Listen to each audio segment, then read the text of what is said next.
할렐루야, 반갑습니다. 2020년 8월 19일 수요일 신성의 아침입니다. 오늘도 주님의 평강이 여러분과 함께 하시길 주의 이름으로 축원드립니다. 함께 할 찬송 401장 주의 곁에 있을 때 마음이 든든하오니 주여 내가 살 동안 인도하여 주소서. 주여 주여 나를 인도하소서. 빠른 세상 살 동안 주여 인도하소서. 2절 피난처인 예수여 세상 물결 험할 때 크신 은혜 베푸사 나를 숨겨 주소서. 3절 세상 풍파 지난 후 영화로운 나라와 눈물 없는 곳으로 들어가게 하소서. 주여 주여 나를 인도하소서. 빠른 세상 살 동안 주여 인도하소서. 아멘. 오늘 하나님 주시는 말씀은 사무엘상 26장 1절부터 5절까지 말씀입니다. 10사람이 기브아에 와서 사울에게 말하여 이르되 다윗이 광야 앞 하길라 산에 숨지 아니하였나이까 하매 사울이 일어나 10 광야에서 다윗을 찾으려고 이스라엘에서 택한 사람 3,000명과 함께 10 광야로 내려가서 사울이 광야 앞 하길라 산 길가에 진치니라. 다윗이 광야에 있더니 사울이 자기를 따라 광야로 들어옴을 알고 이에 다윗이 정탐꾼을 보내어 사울이 과연 이른 줄 알고 다윗이 일어나 사울이 진친 곳에 이르러 사울과 넬의 아들 군사령관 아브넬이 머무는 곳을 본즉 사울이 진영 가운데 누웠고 백성은 그를 둘러 진 쳤더라. 아멘. 오늘 말씀은 제목이 알고입니다. 알고. 여러분 시험을 치르는 학생의 가장 곤욕스러운 게 뭡니까? 답을 모르는 것입니다.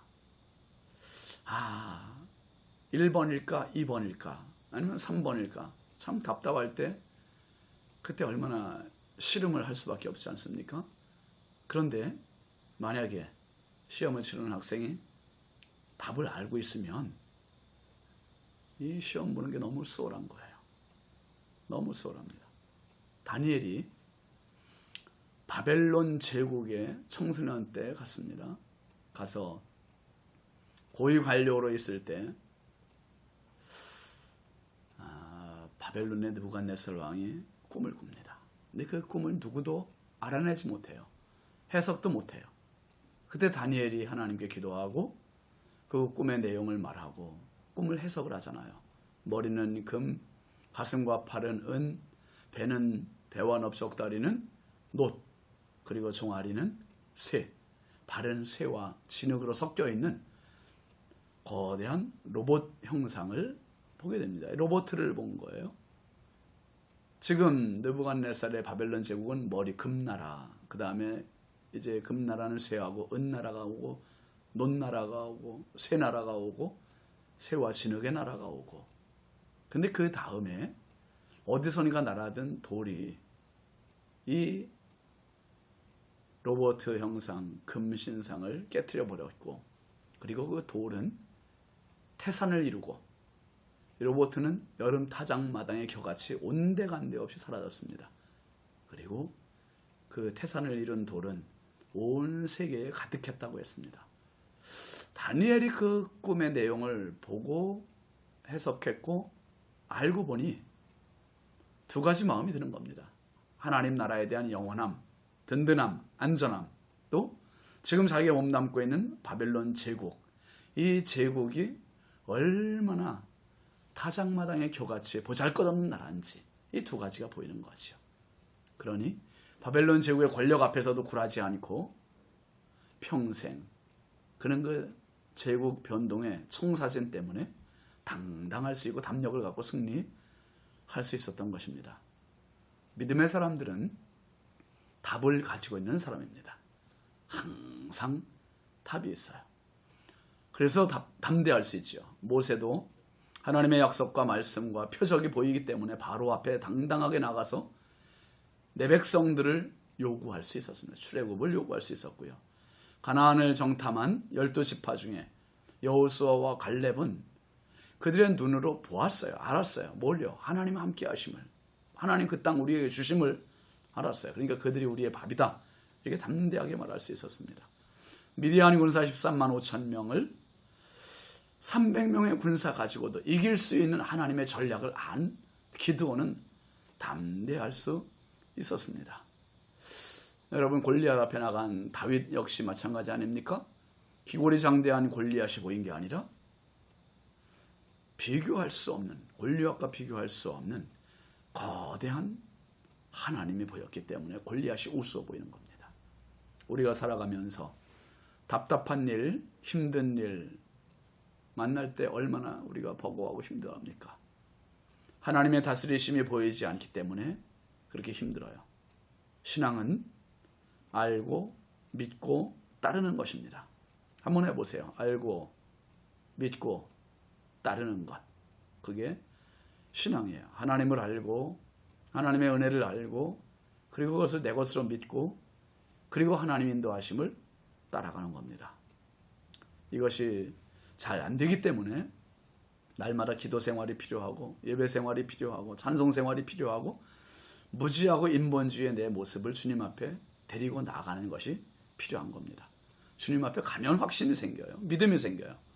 주님으로부터 멀어지면 불안이 커지고, 오늘도 주님 앞에 겸손히 머리 숙인 저와 여러분에게 이런 확신과 담력이 가득하길 축원합니다.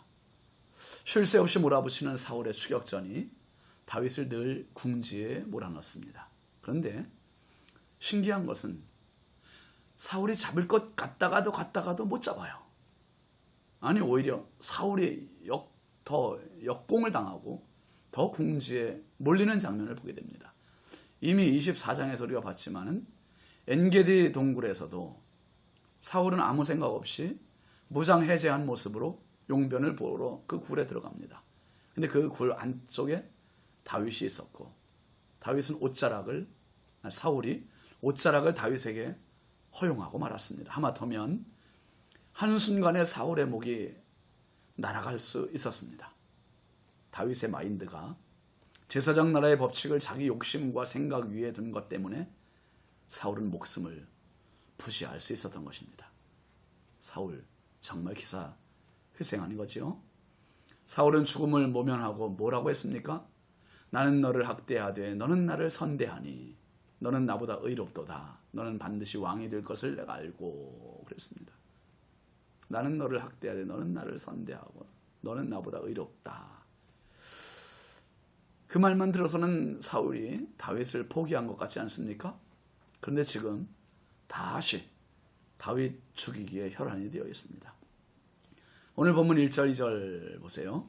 10사람이 기브아에 와서 사울에게 말하여 이르되 다윗이 광야 앞 하길라산에 숨지 아니하였나이까 하며, 사울이 일어나 10 광야에서 다윗을 찾으려고 이스라엘에서 택한 사람 3,000명과 함께 10 광야로 내려가서, 이 10 사람들은 어쩌면 다윗 고발하기에 마치 재미라도 들린 것 같지 않습니까? 엔게디에서도 10 사람들이 다윗을 사울에게 고발했어요.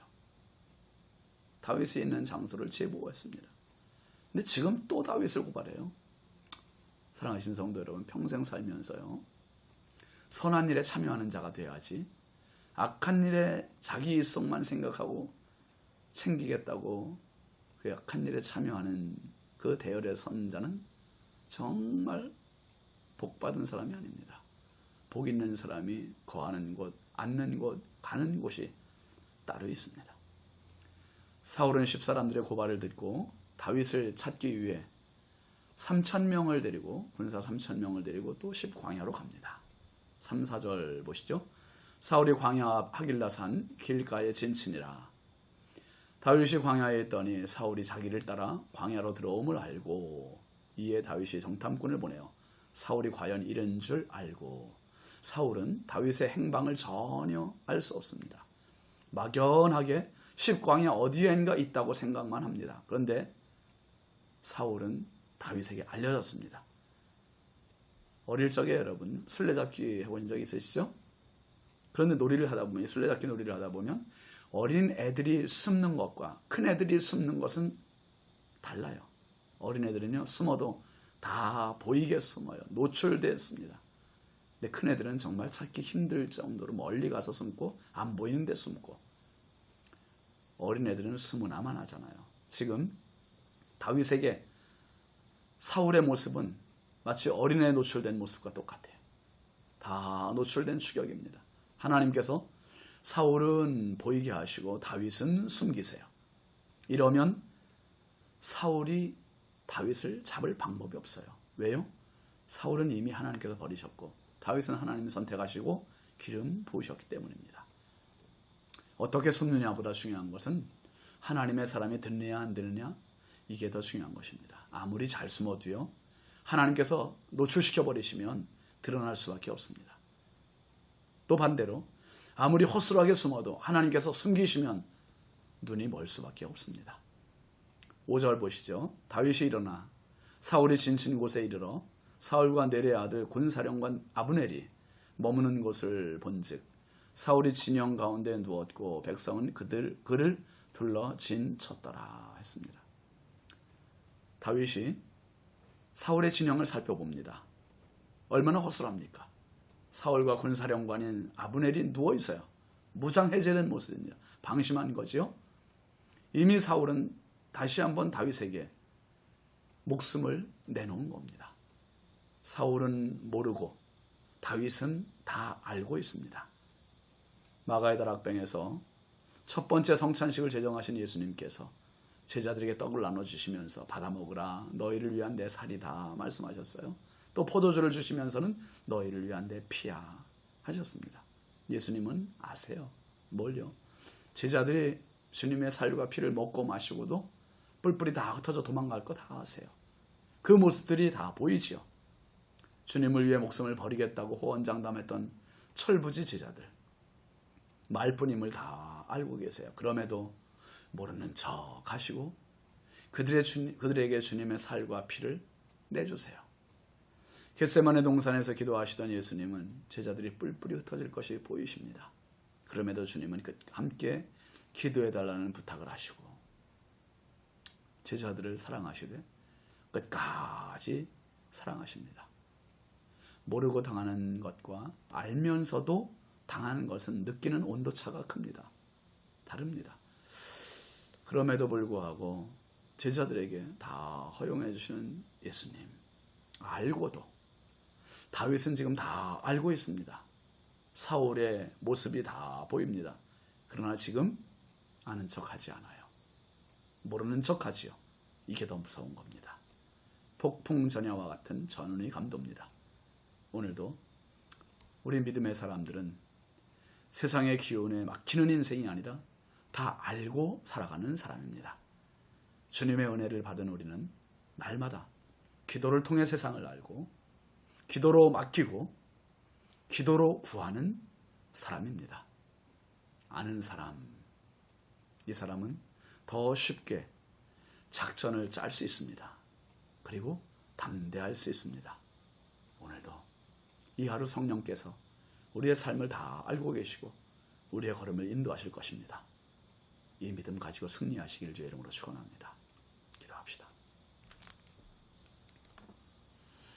거룩하신 아버지 하나님, 참 감사합니다. 오늘도 저희들에게 새날 주시고 새 믿음 주시고 아버지 하나님 삶의 현장이 참 답답하고 녹록지 않지만 사울의 모습을 멀리 보고 다 알고 있는 다윗처럼 하나님께서 우리의 형편과 사정과 입장을 다 알고 계시오니 하나님 기도의 자리에 엎드릴 때마다 깨우쳐 주시고 길을 열어주시고 도와주옵소서. 주의 성령께서 오늘도 임마누엘 되어주실 줄 믿사옵고 예수님의 이름으로 축복하며 기도합니다. 아멘. 오늘도 주님 의지하며 승리하시기 바랍니다. 감사합니다.